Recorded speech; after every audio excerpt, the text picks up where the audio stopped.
Assalamualaikum warahmatullahi wabarakatuh. Perkenalkan, nama saya Rahmasari Novita Mukti. Saya dari Prodi Diploma 3 Gizi Poltekkes Kemenkes Semarang. Pada kesempatan kali ini, saya akan menerangkan mengenai identifikasi bakteri patogen pada bahan makanan hewani dan nabati. Untuk pertama kalinya, saya akan membahas mengenai identifikasi bakteri patogen pada bahan pangan hewani. Yang saya bahas kali ini adalah identifikasi bakteri patogen pada daging sapi. Sudah kita ketahui bahwa daging sapi merupakan daging yang sangat digemari oleh masyarakat Indonesia.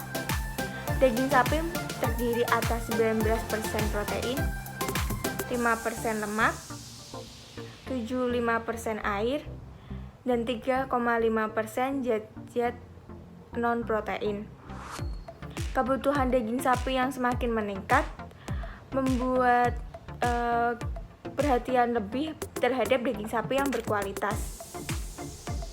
Penyediaan daging sapi yang aman, sehat, dan utuh sangat diharapkan dalam memenuhi persyaratan batas maksimum cemaran mikroba atau BMCM, sehingga diperoleh daging dengan kandungan mikroba yang tidak lebih batas.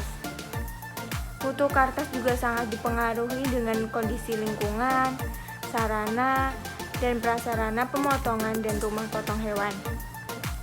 Bakteri patogen sendiri yang seringkali menjadi penyebab keracunan makanan adalah Salmonella sp. Gejala penyakit yang dialami antara lain rasa mual, diare, kram perut, demam, menggigil, sakit kepala, dan muntah yang ditimbulkan 8-72 jam setelah mengkonsumsi pangan tersebut. Berdasarkan besarnya risiko yang disebabkan oleh infeksi Salmonella sp, maka perlu dilakukan pengawasan terkait cemaran bakteri pada daging sapi guna menjaga kualitas dan keamanan pangan bagi masyarakat. Sekarang saya akan menjelaskan mengenai metodologi penelitian. Sekarang kita lanjut pada prosedur penelitian. Setiap sampel dipisahkan dalam wadah cawan steril, kemudian dibawa ke laboratorium menggunakan cool box untuk dilakukan pengujian. Daging sapi diperiksa menggunakan prinsip pengujian bakteri Salmonella spp, meliputi tahap isolasi pada media selektif dengan pra-pengayaan. Pengayaan dilanjutkan dengan identifikasi melalui uji biokimia. Tahap pertama adalah pra-pengayaan yang dilakukan dengan cara setiap sampel daging sapi ditimbang 25 gram, kemudian dimasukkan dalam air mayat dan ditambahkan 225 ml larutan LB. Aduk perlahan, dilanjutkan proses inkubasi pada suhu 35 derajat Celcius selama 2 jam. Tahap kedua, pengayaan.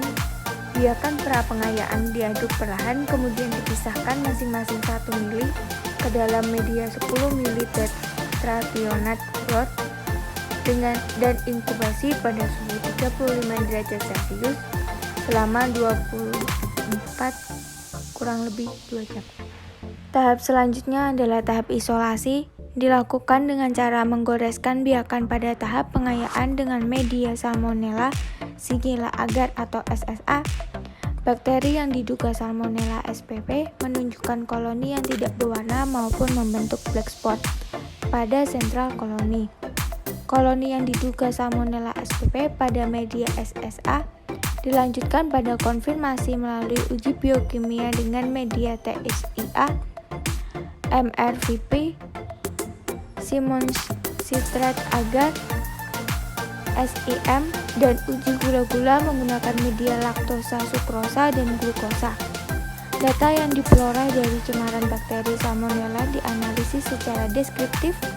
Hasil yang diperoleh kemudian dibandingkan dengan standar nasional Indonesia, yaitu Salmonella spp negatif per 25 gram sampel.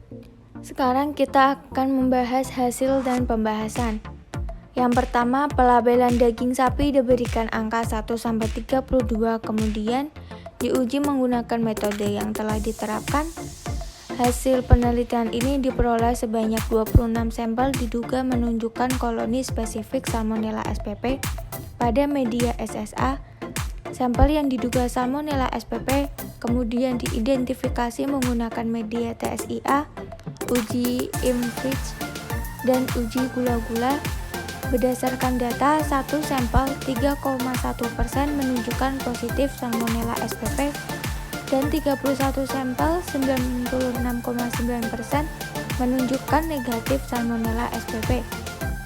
Yang kedua, Salmonella merupakan bakteri patogen yang dapat menyebabkan keracunan pangan.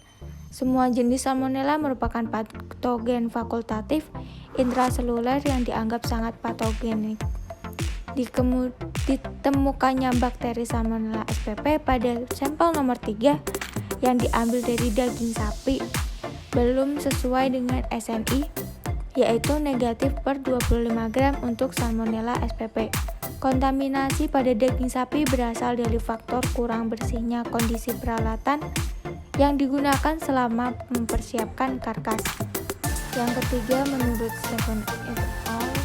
Tahun 2006, pencemaran Salmonella spp pada daging yang paling sering biasanya terjadi selama proses pemotongan hewan, yaitu alat yang digunakan dalam dressing, yaitu pisau, alat-alat yang digunakan untuk membelah dan alat pengait, air yang digunakan untuk mencuci karkas atau untuk membersihkan lantai, kulit.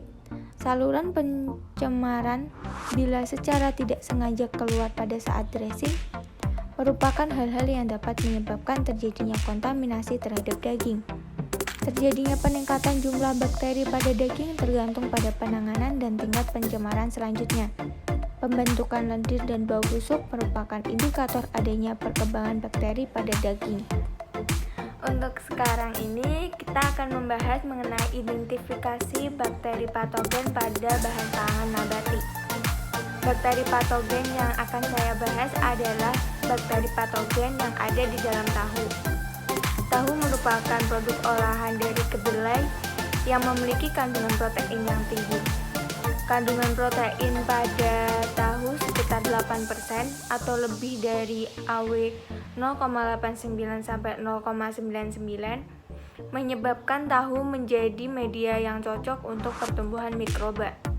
Tingkat populasi bakteri yang tinggi akan menyebabkan perubahan mutu tahu karena metabolit yang dihasilkan selama pertumbuhan bakteri. Sumber cemaran bakteri karena pada tahu dapat melalui bahan baku yaitu kedelai atau air, juga lingkungan produksi dan pekerja. Bakteri patogen dan bakteri Salmonella spp sering dijadikan sebagai standar utama pada kebersihan pangan di industri. Hal ini disebabkan karena jika berlebihan pada kedua bakteri tersebut akan menurunkan kualitas produk pangan dan membahayakan konsumen. Adanya keberadaan bakteri patogen Salmonella spp dan coliform ini menunjukkan bahwa kurangnya tingkat higienis dan sanitasi pada industri bahan makanan tersebut. Sekarang kita berlanjut pada prosedur penelitian. Saya akan menjelaskan mengenai alat dan bahan yang digunakan. Bahan yang digunakan untuk penelitian yaitu tahu yang diperoleh dari dua industri di Kecamatan Delta Pawan, Pepton Water, Lactosa Birds, BGLB, Salmonella Shigella agar, plastik, kertas jagung kapas, karet gelang, alkohol 95%, spiritus, aluminium foil, dan aquades. Alat yang digunakan adalah blue tip, micropipette, Erlenmeyer, tabung reaksi, cawan Petri, gelas beker, spatula, gelas ukur, timbangan analitik, autoklav, rak tabung, dan inkubator. Sekarang kita beralih pada prosedur kerja. Yang pertama adalah pengambilan sampel. Sampel berasal dari dua industri. Dua sampel dipilih secara acak hingga memenuhi kuota sampel yang diperlukan. Yang kedua adalah preparasi pengenceran. Sampel diuji dibuat 6 seri pengenceran. Pengenceran awal sampel dilakukan dengan mencampurkan 25 gram sampel tahu yang telah dihancurkan ke dalam 225 ml pepton water dan dihomogenkan. Kemudian dalam mendapatkan pengenceran yang kedua, suspensi awal diambil sebanyak 1 ml lalu dimasukkan ke dalam tabung reaksi berisi 9 ml pepton water dan dihomogenkan. Demikian dengan pengenceran ketiga. Suspensi diambil sebanyak 1 ml dari pengenceran kedua lalu dimasukkan ke dalam tabung reaksi berisi 9 ml pepton water dan dihomogenkan. Setelah itu, dari pengenceran ketiga diambil 1 ml lalu dimasukkan ke dalam tabung reaksi pengenceran keempat berisi 95 pepton water. Pengenceran keempat diambil sebanyak 1 ml dimasukkan ke dalam tabung reaksi pengenceran sampel kelima. Begitu seterusnya hingga pada sampel ke-6. Selanjutnya adalah deteksi bakteri Salmonella sp. Larutan suspensi pengenceran 4, 5, dan 6 masing-masing diambil sebanyak 2 ml. Kemudian larutan suspensi tersebut ditaburkan pada permukaan medium spesifik Salmonella Shigella agar dan diratakan dengan menggunakan batang L steril. Tiap seri pengenceran dibuat 3 kali ulangan.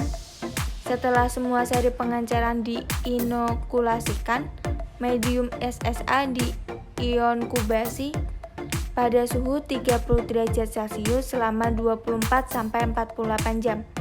Deteksi cemaran bakteri Salmonella sp dilihat dari ada positif atau tidak negatif pertumbuhan bakteri tersebut. Jika tumbuh koloni Salmonella sp, koloni tersebut tidak akan berwarna dengan inti hitam besar di tengah. Yang selanjutnya adalah parameter pengamatan.